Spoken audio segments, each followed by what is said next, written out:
নমস্কাৰ সকলোকে পুনৰ স্বাগতম জনাইছোঁ আমাৰ অন্য এটা জব ইনফৰ্মেটিভ ভিডিঅ'লৈ। আজিৰ ভিডিঅ'টোত আপোনালোকৰ বাবে পুনৰ এটা ভাল খবৰ লৈ আহিছোঁ, কাৰণ আপোনালোকৰ বাবে CPWD বা চেণ্ট্ৰেল পাব্লিক ৱৰ্ক ডিপাৰ্টমেণ্টৰ ফালৰ পৰা পুনৰ ৭৫০০ ভেকেঞ্চি মুকলি হৈছে। ইয়াতে আপোনালোকে 10th পাছৰ পৰাই মিনিমাম এপ্লাই কৰিব পাৰিব। যদি আপোনালোকে 10th পাছ কৰিছে তেতিয়াও এলিজিবল হ'ব, 12 পাছ কৰা সকলো এলিজিবল হ'ব, আৰু ITI যদি আছে তেতিয়াও আপোনালোকে এই পদসমূহৰ বাবে এলিজিবল হ'ব, বা কিছুমান পদৰ বাবে আপোনালোকৰ যদি ITI আছে তেতিয়াও আপোনালোকে এপ্লাই কৰিব পাৰিব, আৰু গ্ৰেজুৱেশ্যন কৰা সকলেও ইয়াতে এপ্লাই কৰিব পাৰিব। ভিডিঅ'টো শেষৰলৈকে চাই থাকিব। এই ভিডিঅ'টোত আমি CPWD ৰিক্ৰুইটমেণ্টৰ বাবে কেনেধৰণৰ আন এলিজিবিলিটি লাগে সকলোখিনি ডিটেইলছ আলোচনা কৰিম। কেনেধৰণৰ এজ লিমিট বা বয়সীমা আপোনালোকৰ ইয়াতে প্ৰয়োজন হ'ব, আৰু আপোনালোকে চিলেকশ্যন প্ৰচেছটো কেনেধৰণে লাভ কৰিব পাৰিব, সকলোখিনি ডিটেইলছ আমি আলোচনা কৰিছোঁ। ভিডিঅ'টো শেষৰলৈকে চাই থাকক, আৰু আমাৰ চেনেলটোত যিসকলে প্ৰথমবাৰৰ বাবে ভিডিঅ' চাই আছে তেওঁলোকে চেনেলটো ছাবস্ক্ৰাইব কৰি ৰাখিব এনেধৰণৰ জব ইনফৰ্মেটিভ ভিডিঅ'সমূহৰ নটিফিকেশ্যন প্ৰতিদিনে লাভ কৰি থাকিবলৈ।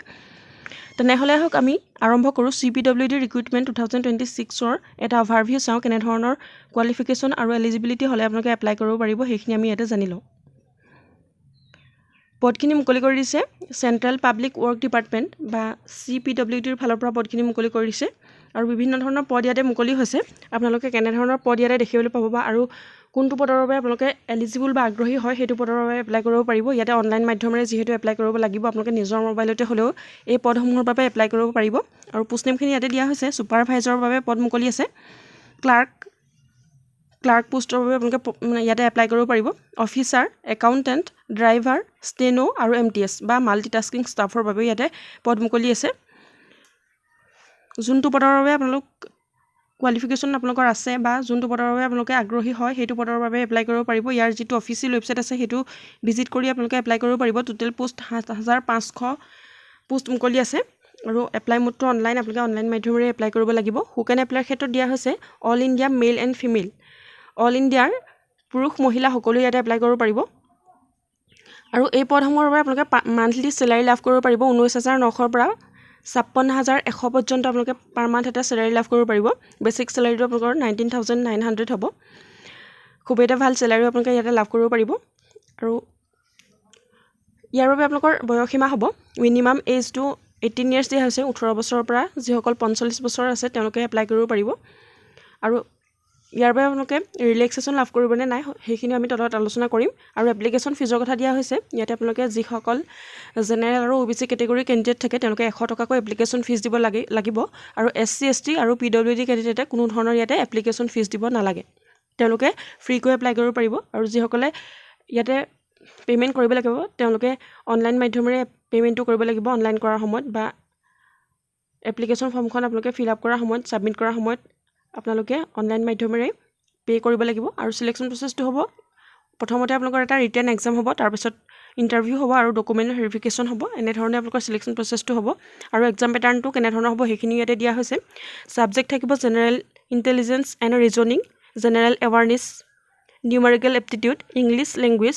এইকেইটা ছাবজেক্টতে আপোনালোকৰ এক্সাম অনুষ্ঠিত হ'ব, আৰু টোটেল মাৰ্কছ থাকিব 100 মাৰ্কছ। আৰু আপোনালোকে ইয়াতে 1 মাৰ্কছৰ কুৱেশ্যন থাকিব 100টা। সেই 100টাৰ বাবে আপোনালোকে 100 মাৰ্কছৰ এটা এক্সাম দিব লাগিব। তাৰপাছতে আপোনালোকক শ্বৰ্ট লিষ্টিং কৰা হ'ব ইণ্টাৰভিউৰ বাবে, আৰু তাৰপাছতে আপোনালোকৰ ডকুমেণ্ট ভেৰিফিকেশ্যনৰ যোগেদি আপোনালোকে তাতে জব লাভ কৰিব পাৰিব। আৰু ইয়াৰ বাবে আপোনালোকৰ কেনেধৰণৰ কোৱালিফিকেশ্যন লাগিব সেইখিনিও দিয়া হৈছে। Candidate should have passed 10th 12th ITI graduate degree from recognise board or university or institute. আপোনালোকে যিকোনো ইনষ্টিটিউটৰ পৰা 10th 12th আৰু ITI কৰাসকলে এপ্লাই কৰিব পাৰিব। যিকোনো ডিচিপ্লিনত যিকোনো আপোনালোকে ৰিকগনাইজড ইউনিভাৰ্চিটিৰ পৰা গ্ৰেজুৱেট পাছ কৰিলেও বা বেচেলৰ ডিগ্ৰী যদি পাছ কৰিছে তেতিয়াহ'লে আপোনালোকে ইয়াতে এপ্লাই কৰিব পাৰিব। আৰু কেনেধৰণৰ ডকুমেণ্টছ হ'লে ইয়াতে আপোনালোকে এপ্লাই কৰিব পাৰিব, বা এপ্লাই কৰাৰ সময়ত আপোনালোকে কেনেধৰণৰ ডকুমেণ্টছ আপলোড কৰিব লাগিব সেইখিনিও ইয়াতে দিয়া হৈছে। Important documents for candidates, Aadhaar card of the candidates. আপোনালোকৰ যোনজনে ইয়াতে এপ্লাই কৰে তেওঁলোকৰ আধাৰ কাৰ্ড লাগিব, 10th ক্লাছ চাৰ্টিফিকেট আৰু মাৰ্কশ্বিট, ৰেজিষ্টাৰ্ড মোবাইল নাম্বাৰ, আপোনালোকৰ এটা মোবাইল নাম্বাৰ লাগিব ৰেজিষ্টাৰ কৰিব, আৰু ইমেইল ID লাগিব, পাছপৰ্ট চাইজ ফটো, আপোনালোকৰ এখন পাছপৰ্ট ফটো লাগিব, ছিগনেচাৰ, কাষ্ট চাৰ্টিফিকেট। এনেধৰণৰ ডকুমেণ্টছ হ'লে আপোনালোকে ইয়াতে এপ্লাই কৰিব পাৰিব। যদি আপোনালোকে এই পদসমূহৰ বাবে এপ্লাই কৰিব বিচাৰে খুবেই এটা ভাল অপৰচুনিটি বা ভাল সুবিধা আপোনালোকৰ বাবে মুকলি হৈছে। চেণ্ট্ৰেল জব হয়, PWD বিভাগৰ ফালৰ পৰা পদখিনি মুকলি কৰিছে 2026 বৰ্ষৰ বাবে। যদি আপোনালোকে এই পদসমূহৰ বাবে আগ্ৰহী হয়, এটা জবৰ বাবে যদি আপোনালোক অপেক্ষা কৰি আছিল, আপোনালোকৰ বাবে supervisor, clerk, officer, accountant, driver, steno, MTS এনেধৰণৰ পদ মুকলি হৈছে। ভিডিঅ'টো যদি ভাল লাগে আপোনালোকৰ বন্ধুবৰ্গৰ মাজতো শ্বেয়াৰ কৰি দিব, তেওঁলোকে যাতে এই নটিফিকেশ্যনটো লাভ কৰিব পাৰে। আৰু আমাৰ চেনেলটোত প্ৰথমবাৰৰ বাবে ভিডিঅ' চোৱাসকলে চেনেলটো ছাবস্ক্ৰাইব কৰি ৰাখিব, আগলৈও এনেধৰণৰ জব ইনফৰ্মেটিভ ভিডিঅ'সমূহৰ নটিফিকেশ্যন পাই থাকিবলৈ। আৰু আমাৰ হোৱাটছএপ চেনেল বা টেলিগ্ৰাম চেনেলটো জইন হৈ ল'ব এনেধৰণৰ ইনফৰ্মেটিভ ভিডিঅ'সমূহৰ সৈতে প্ৰত্যক্ষভাৱে সংযুক্ত হৈ থাকিবলৈ। ভিডিঅ'টো শেষলৈকে চাই থকাৰ বাবে বহুত বহুত ধন্যবাদ।